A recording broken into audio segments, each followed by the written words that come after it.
नमस्कार, जन उत्तराखंड में आप सभी का स्वागत है। मैं हूं प्रभात। सबसे पहले नजर हेडलाइंस पर। सीएम धामी ने दायित्वधारियों संग किया संवाद, जनसेवा में उत्कृष्टता का किया आह्वान, मिलकर राज्य के विकास के लिए कार्य करने की कही बात।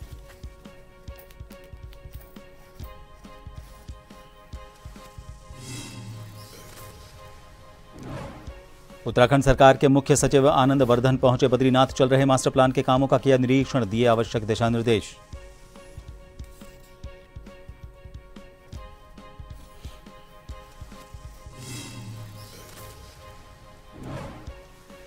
रुड़की पुलिस को मिली कामयाबी, झपट्टामार गैंग के 3 सदस्य दबोचे। मोबाइल स्नैचिंग की 5 घटनाओं का किया पर्दाफाश, मोबाइल झपट्टामार गैंग के 3 सदस्य पकड़े।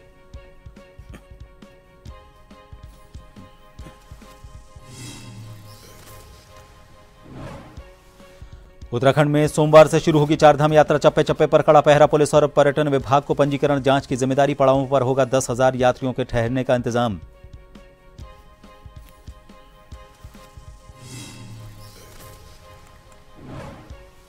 और केदारनाथ में बिगड़ा मौसम का मिजाज, बर्फबारी का सिलसिला जारी। पड़ रही कड़ाके की ठंड, रात को तापमान -2 से 3 डिग्री तक पहुंचा।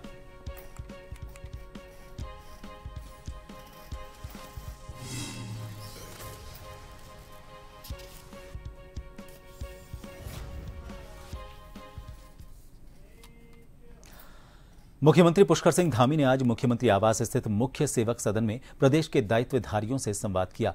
मुख्यमंत्री ने कहा कि हम सभी को मिलकर राज्य के समग्र विकास के लिए काम करना है। उन्होंने कहा कि सरकार की योजनाओं का फायदा अंतिम पंक्ति तक के लोगों तक पहुंचाने के लिए अपने दायित्व से संबंधित योजनाओं का दायित्वधारी नियमित अनुश्रवण करें।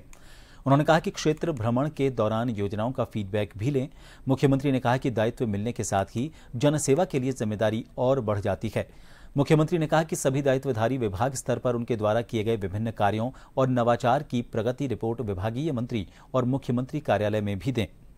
उन्होंने कहा कि दायित्वधारियों को उनके विभागों से संबंधित मुख्यमंत्री और मंत्रीगण के स्तर पर होने वाली सभी बैठकों में शामिल किया जाएगा। इस अवसर पर राज्यसभा सदस्य और भाजपा के प्रदेश अध्यक्ष श्री महेंद्र भट्ट और सभी दायित्वधारी भी मौजूद थे।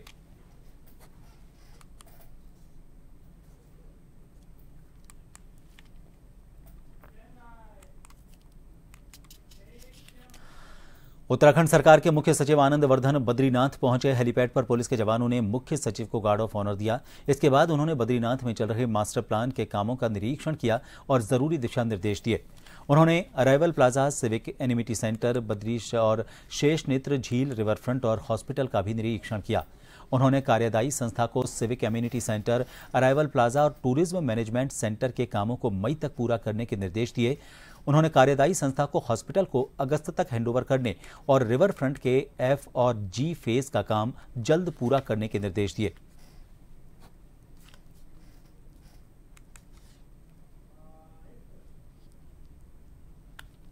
अभी मास्टर प्लान के हिसाब से काफ़ी काम हमारे या तो पूरे हो चुके हैं या पूरे होने की स्थिति में हैं, और कुछ कार्य हैं जो कि अभी शेष है, उसमें कुछ समय लगने की भी संभावना है। डिफ़िकल्ट वर्क्स हैं, डिफ़िकल्ट टेरेन है, लेकिन हमारी एजेंसीज या जो आधिकारिक हैं तो पूरे मनोयोग से काम करने में लगे हुए हैं और हम आशा करते हैं कि वो शीघ्र ही पूरे हों। कुछ दिन पहले रुड़की क्षेत्रांतर्गत एक के बाद एक मोबाइल स्नैचिंग की घटनाओं पर कड़ा रुख अपनाते हुए एसएसपी हरिद्वार द्वारा पुलिस टीमें गठित कर आरोपियों के विरुद्ध कड़ी कार्रवाई करने के लिए निर्देशित किया गया था। इस पर रुड़की पुलिस टीम द्वारा मुखबिर तंत्र सक्रिय करते हुए घटनास्थलों और आने जाने वाले रास्तों पर लगे सैकड़ों सीसीटीवी फुटेज खंगालकर पूर्व में चोरी और लूट के मामले में जेल जा चुके आरोपितों से पूछताछ कर गहन सुराग पड़ताल करते हुए मोबाइल स्नैचिंग की घटनाओं को अंजाम देने वाले 3 अभियुक्तों जुनैद पुत्र इसरार, अनस पुत्र सगीर और दानिश पुत्र इरफान को घटना में इस्तेमाल बाइक, स्कूटी और कोतवाली रुड़की पर दर्ज मुकदमे से संबंधित 3 मोबाइल और कोतवाली गंगनहर पर दर्ज मुकदमे से संबंधित 2 मोबाइल और पर्स और चाबियां बरामद की गईं।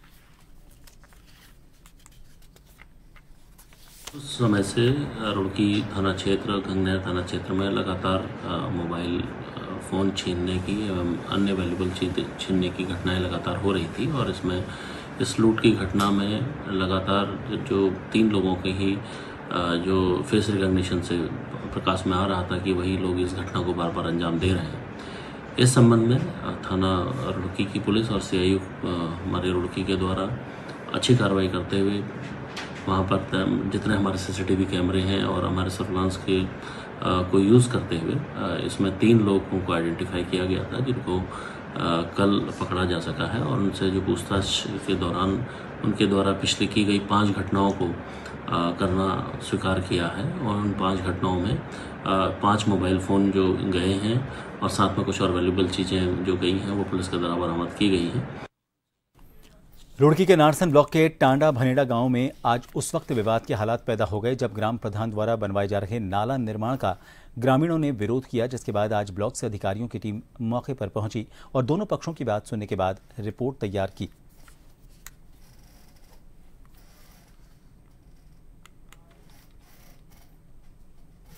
मेरे गांव ग्राम पंचायत टांडा भनेड़े में है। मैं यहाँ देख रहा हूँ काफी दिनों से गांव की आबादी के बीच में जो है पानी की जल भराव रहता है और ये रोड पर ही जो मान लो जिसने रुकावट कर रहे हैं रोहतास अली, इन्होंने 594 नंबर खसरा नंबर ये जोड़ का है, इन्होंने पहले अतिक्रमण इसमें कर रखा है। उसके बाद भी फिर ये प्रतिबंध लगा रहे कि हम नाला नहीं बढ़ने देंगे। तो हम तो यही कहेंगे शासन प्रशासन तक कि मान लो जो गाँव वालों की समस्या है वो दूर हो। गली में पानी भरा हुआ है और निकासी को ले गया है पानी की, ये पुलिया नीचे हो गया है, अट जाती है, इसमें कूड़ा अट जाता है, साफ नहीं होती। बार बार मतलब साफ कराते हैं तो हर 10-15 दिन बाद यही सीन रहता है इसका। यहाँ पानी भरा हो जाता है और फिर इसे बहुत मुश्किल से निकालना पड़ता है। तो इसमें प्रधान जी ने यहाँ से नाला विधायक जी को दे रखा है, प्रस्तावित है ये विधायक जी से, तो ये नाला बनाने का वो था इसमें। अब इसमें भाई साहब क्या नाम है इनका, रोहतास जी, इनका कहना है कि नाला पहले से ही इधर बना हुआ है 20 साल से, तो इधर नाला हम बनने नहीं देंगे। मतलब डोईवाला के लाल तप्पड़ के जगन्नाथ विश्वा लॉ कॉलेज की तरफ से डोईवाला पब्लिक इंटर कॉलेज में विधिक जागरूकता कार्यक्रम का आयोजन किया गया। कार्यक्रम में मुख्य अतिथि डोईवाला कोतवाल कमल कुमार लुंठी के साथ डोईवाला पब्लिक इंटर कॉलेज के प्रबंधक मनोज नौटियाल ने शिरकत की। जगन्नाथ विश्वा लॉ कॉलेज के विधि के छात्र छात्राओं और शिक्षकों ने स्कूली छात्र छात्राओं को विधि के विषयों से अवगत करवाया। साथ ही नुक्कड़ नाटक के जरिए छात्र छात्राओं ने एसिड अटैक और घरेलू हिंसा जैसे गंभीर विषयों का मंचन किया।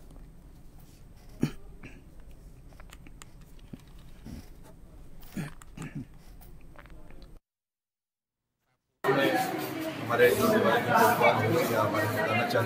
कॉलेज को उन्होंने बहुत सी बातें रखी, इसमें वो नए ग्रीन कानून बने उसके बारे में नई जानकारी है, उसके बारे में बताया। और जो पुराने IPC की जो धाराएं थी या जो भी आज की डेट में चाहे एसिड अटैक हो रहे हैं, चाहे कोई भी चीज़ होती है नशे से संबंधित, तो उससे संबंध में भी उसको बताया। तो अच्छा कार्यक्रम है। प्रोग्राम से एक बात तो क्लियर कि जो हमें संविधान ने कार्यपालिका न्यायपालिका दी, कार्यपालिका की ज्ञान तो हम बच्चों को दे देते हैं, लेकिन न्यायपालिका से बच्चा हमें क्या रहता है, दूर रहता है। आज जो ये लॉ कॉलेज उन्होंने हमारे बच्चों को बहुत ज्ञान दिया कि जो आज के समाज में जो उनके अधिकार क्या हैं, इस प्रकार अपने अधिकारों का प्रयोग कर सकते हैं।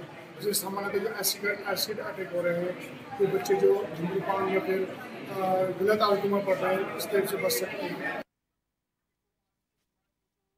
IIT रुड़की में विकसित भारत विषय पर सेमिनार का आयोजन किया गया, जिसमें मुख्य अतिथि के तौर पर विधानसभा अध्यक्ष रितु खंडूरी ने शिरकत की। सेमिनार के माध्यम से IIT के छात्र छात्राओं को विकसित भारत के उद्देश्य और लक्ष्य के संबंध में जानकारी दी गई। विधानसभा अध्यक्ष रितु खंडूरी ने कहा कि आज के समय में ये बहुत जरूरी है कि सनातन भारत में जो पुरानी पद्धतियां रही हैं उन्हें सहेज कर रखा जा सके और आज के युग में साइंस के साथ समन्वय बनाकर 2047 तक विकसित भारत बन सके, इस पर चर्चा की गई।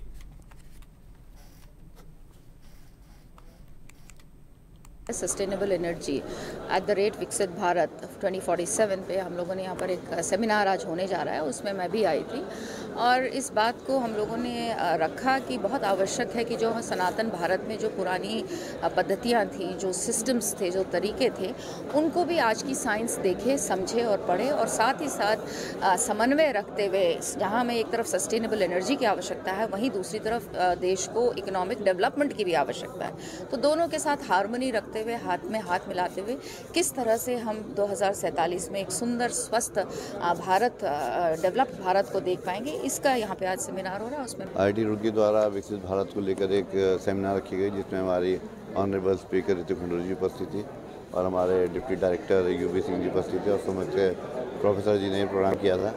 तो आज यहाँ पर आकर बच्चों के बीच में अच्छा लगा। बच्चों को विकसित भारत के उद्देश्य और लक्ष्य के बारे में बताया कि जो लक्ष्य हमारे प्रधानमंत्री दिया है उसको पूरा करना हमारे सबकी जिम्मेदारी बनती है और हम इस ओर बढ़ें, आगे बढ़ें और विकास भी और विरासत दोनों को हम लोग संजोकर आगे बढ़ाएं। Adarsh rationing dealers welfare society Jaspur की तरफ से जिला पूर्ति अधिकारी उधम सिंह नगर के नाम एक ज्ञापन आपूर्ति निरीक्षक जसपुर को सौंपा गया। इसमें लिखा गया कि पूरे उत्तराखंड के सिर्फ 2 जनपद में नई राशन वितरण प्रणाली के तहत ई-पोस मशीनों से राशन वितरण करने पर बहुत जोर दिया जा रहा है। राशन डीलरों का आरोप है कि राशन विक्रेताओं को पूर्ण रूप से ई-पोस मशीनों का प्रशिक्षण भी नहीं दिया गया और न ही पूर्ण रूप से ई-पोस मशीन और तौल कांटे काम कर पा रहे हैं। राशन डीलरों ने चेतावनी दी कि उनकी मांगे न मानने पर 1 मई से जसपुर शहर और ग्रामीण क्षेत्रों के सभी राशन डीलर हड़ताल पर चले जाएंगे।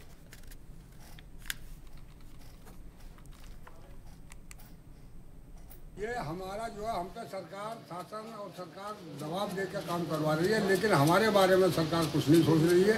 यदि हमारा ये 10 महीने का भुगतान इन्होंने नहीं किया तो हम 1 मई से हड़ताल पर जाने के लिए बाध्य होंगे। उसकी जिम्मेदारी सरकार की होगी। जो भी जनता को परेशानी भुगतनी पड़ेगी वो सरकार उसकी जवाबदेही होगी। उसके जवाबदेही हमारे सच्चा गन्ना विक्रेता नहीं। हाल पे इसलिए जा रहे हैं कि 10 महीने का लाभांश हमें नहीं मिला है। हम बच्चों को कहाँ से पढ़ाएं, कहाँ से अपना पेट के लिए खाना लाएं, कहाँ से रोटी पानी दें, रोटी कपड़ा मकान कहाँ से दें। बहुत से डीलर हमारे बच्चों की पढ़ाई की फीस देने के लिए मजबूर है। 10 महीने से जब हमें लाभांश नहीं मिला तो हम क्या उसका करें। 60% वितरण कराने का दबाव हम पर बनाया जा रहा है, जबकि इनका हमें प्रशिक्षण मशीनों का कुछ नहीं दिया गया है।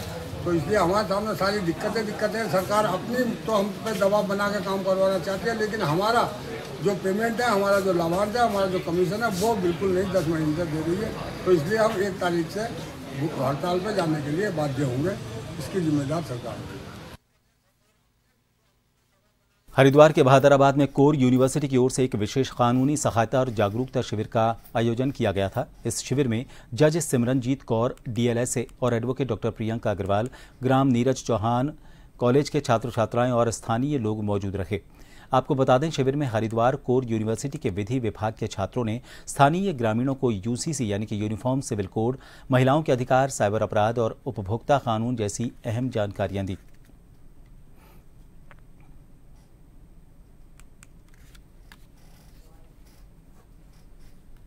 राष्ट्रीय विधिक सेवा प्राधिकरण और राज्य विधिक सेवा प्राधिकरण उत्तराखंड के दिशा निर्देशों में कार्यरत है।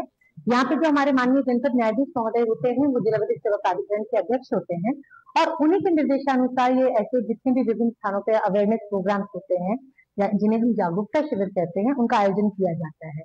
तो जो आज हम कोर यूनिवर्सिटी का लीगल डिपार्टमेंट है उसके साथ उनके तत्वाधान में हम एक संयुक्त तत्वाधान में रादर ये एक अवेयरनेस प्रोग्राम किया था, जिसमें यहाँ बहादुराबाद की ग्राम पंचायत में आए थे और यहाँ के लोगों को हमें विभिन्न कानूनों के बारे में जानकारी दी।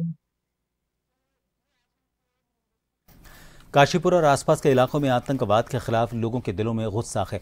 काशीपुर के नगर पंचायत गढ़ी नेगी में भाजपा की जिला उपाध्यक्ष आकांक्षा ठाकुर के नेतृत्व में गढ़ी नेगी के लोगों ने कैंडल मार्च निकाला। इस दौरान सभी ने हाथों में पाकिस्तान मुर्दाबाद और हिंदुस्तान जिंदाबाद के साथ साथ आतंकवाद विरोधी तख्तियां ले रखी थी। लोगों ने आतंकवाद के खिलाफ जमकर नारेबाजी की और आतंकवादियों के खिलाफ सख्त एक्शन की मांग की। आज युवा मोर्चा द्वारा और भाजपा के सभी कार्यकर्ताओं के द्वारा कैंडल मार्च निकाला गया है। इसमें सभी के अंदर बहुत ज्यादा आक्रोश है। जिस तरीके से हमारे धर्म को पूछ के और इस निर्मम तरीके से हत्या की गई है, हम उसको कतई भी स्वीकार नहीं करते। हमें पूर्ण विश्वास है, जैसे माननीय योगी जी ने कुछ दिन पहले कहा था उत्तर प्रदेश से मैं सभी माफियाओं को खत्म कर दूंगा। कल माननीय मोदी जी ने बिहार में जब रैली की तो उन्होंने कहा कि मैं इनको मिट्टी में मिला दूंगा। हमें मोदी जी पर पूर्ण विश्वास ही नहीं, पूर्ण आशा ही नहीं, पूर्ण विश्वास भी है कि वो जो उन्होंने कहा है वो करके दिखा दे। सीएम धामी ने दायित्वधारियों संग संवाद किया। जनसेवा में उत्कृष्टता का उनसे आह्वान किया गया और उनके मिलकर राज्य में विकास के लिए काम करने की बात कही। दायित्वधारियों संग सीएम का यह संवाद रहा।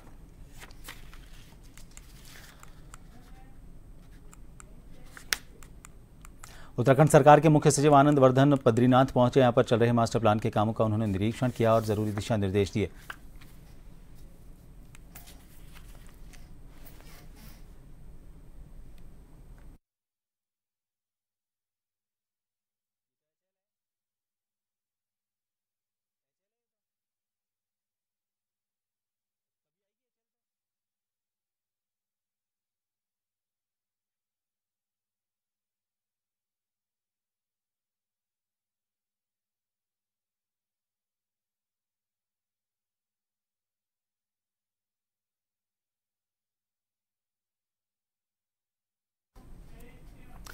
बीते एक सप्ताह से केदारनाथ में मौसम बिगड़ा हुआ है। आपको बता दें कि यहां सुबह धूप खिली रही है और दोपहर होते ही बादल छाने के बाद बारिश हो रही है। कई बार बर्फ की जो फुहारें हैं वो भी गिर रही हैं। धाम में रात को तापमान -2 से 3 डिग्री सेल्सियस तक पहुंच रहा है।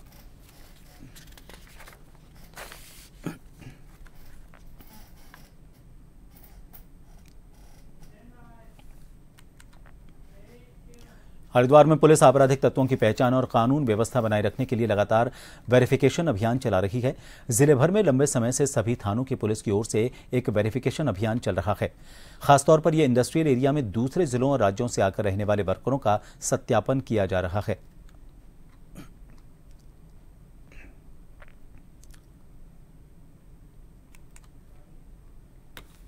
एक साल में करीब हम 30,000 से ऊपर लोगों के सत्यापन कर चुके हैं करीब, और कई लोगों से जो इसमें सत्यापन में जो उदासीन रह रहे हैं और उनके खिलाफ हम लोगों के द्वारा विशेष जो कार्रवाई भी की जाती रही है, उनके चालान भी हम लोगों के द्वारा किए जाते हैं। बिल्कुल, इसमें सत्यापन से कई महत्वपूर्ण सफलताएं हमें मिली हैं। इसमें कई जो अपराधी किस्म के व्यक्ति हैं उनके द्वारा तत्काल वो ऐसे घर खाली किए जाते रहे हैं और वो लोग तत्काल घर छोड़ के या नौकरी छोड़ के यहाँ से चले गए हैं।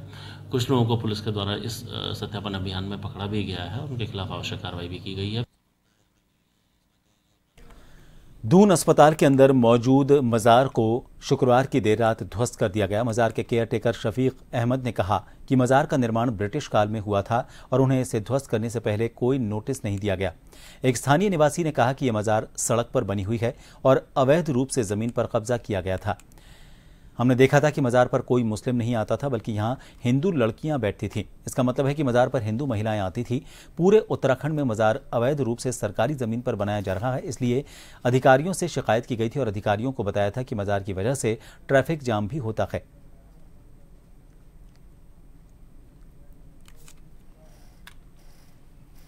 नोटिस दिया हुआ तो मेरे घर का सामान चला जाता है इसके अंदर। हमारा सारा सामान बिल्कुल, इतना झूठ बोलना भी नहीं चाहिए कि नोटिस दिया होता तो एक कील भी नहीं जावी थी यहाँ से। नोटिस ही तो नहीं दिया, और तो सुबह को 9 बजे पता लगा घर में कि मैं साफ हो गई। हमें नोटिस, मेरी दवाई तक चली गई, उसमें दवाई का थैला रखा हुआ था। कोई नोटिस नहीं, कोई जिक्र नहीं, जरा से भी खबर नहीं दी। अगर मैं अपना सामान तो निकालता वहाँ कुरान शरीफ भी रखा था और भी सामान रखा था, सब उठाते हम। ये अंग्रेजों के टाइम की है, 50-60 साल तो हमें ही हो गए देखते हुए, और सब जब से है जो अंग्रेजों के टाइम की बनी हुई है। जी, यहाँ का हमारा पास ठेका था चादर प्रसाद का, वो बेचते थे। हमें कोई नोटिस ही नहीं दिया गया। जो हम अपना सामान हटा लेते हैं वहाँ से, काउंटर वगैरह, कुरान शरीफ वगैरह था अंदर, दवाई वगैरह, वो सब कुछ चला गया हमारा। जी, 50 साल से हम बैठते थे यहाँ पर, हमारी देख रेख में था। सर, हम इसकी वीडियो डालते रहते थे, फेसबुक पे भी डालते थे, इंस्टा पे भी डालते थे, ट्विटर पे भी डालते थे। एक्चुअली होता क्या था, हम देखते थे ये मजार जो है पूरी रोड पे बनाई गई थी, इलीगल तरीके से इसको घेर दिया गया था और ज्यादातर आप देखेंगे यहाँ पे कोई मुसलमान नहीं आता था, हिंदू लड़कियां ही यहाँ बैठी रहती थी। हमने बहुत बार शिकायत की थी। इसका मतलब क्या है कि हिंदू बच्चे या हिंदू लड़कियां या हिंदू औरतें ही इस मजार में आती थी। इसका क्या कारण है? पूरे उत्तराखंड में जो है मजारे दरगाहें बनाई जा रही है इलीगल तरीके से सरकारी भूमियों में। इसीलिए हम लोगों ने इसकी शिकायत की थी, LI को भी शिकायत की थी, पुलिस वालों को भी शिकायत की थी कि यहाँ पे जो है बहुत। नगर पंचायत लंढौरा में बोर्ड बैठक के दौरान 30 करोड़ के विकास कार्यों पर सर्वसम्मति से मोहर लगी। नगर पंचायत लंढौरा अध्यक्ष डॉक्टर नसीम रहमान ने जानकारी देते हुए बताया कि 15वें वित्त आयोग के अंतर्गत और राज्य योजना के द्वारा विभिन्न कार्यों के लिए 30 करोड़ रुपए का बजट पास करवाया गया।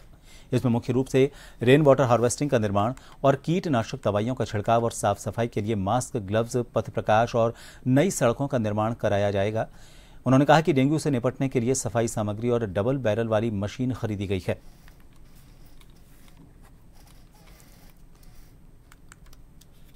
इसमें 30 करोड़ का बजट पास कराया हमने। इसमें टोटल बजट है कि 15वीं वित्त आयोग के अंतर्गत तथा प्रकाश व्यवस्था के लिए 4 करोड़ रुपए और 15वीं वित्त आयोग के लिए अंतर्गत सफाई उपकरण व अन्य सामग्री हेतु जैसा मास्क, ग्लव्स, कीटनाशक दवाई ये 2 करोड़ रुपए। उसके 15वीं वित्त आयोग के अंतर्गत बाउंड्री वाल और नाला, रेन वाटर हार्वेस्टिंग आदि 9 करोड़ रुपए। राज्य वित्त आयोग के अंतर्गत सड़क 9 लाख।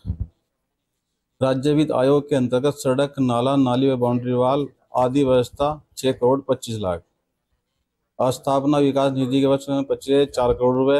अन्य योजना के लिए 10 करोड़ रुपए। ये बैठक की गई थी और 30 करोड़ का हमारा बजट जो है पास किया गया है। विकास कार्य अभी अध्यक्ष जी ने बताया आपको मई के महीने से विकास कार्य शुरू करा दिए जाएंगे। इसमें जो भी प्रस्ताव, क्योंकि मेन ये थी कि बजट की बैठक थी, लेकिन उसमें और भी 6 प्रस्ताव लगभग थे, तो सारे स्वीकृत किए गए।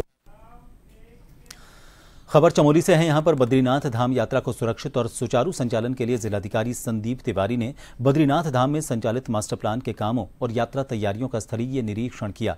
उन्होंने मास्टर प्लान के तहत कराए जा रहे कामों का निरीक्षण कर कामों में तेजी लाने और धाम के मार्गों से निर्माण सामग्री को हटाने के निर्देश दिए। साथ ही जल संस्थान, ऊर्जा निगम और नगर पंचायत के अधिकारियों को सभी यात्री सुविधाओं को समय से दुरुस्त करने के भी निर्देश दिए। इसके साथ ही उन्होंने धाम में यात्री सुविधाओं को लेकर उप जिलाधिकारी से विस्तृत जानकारी ली।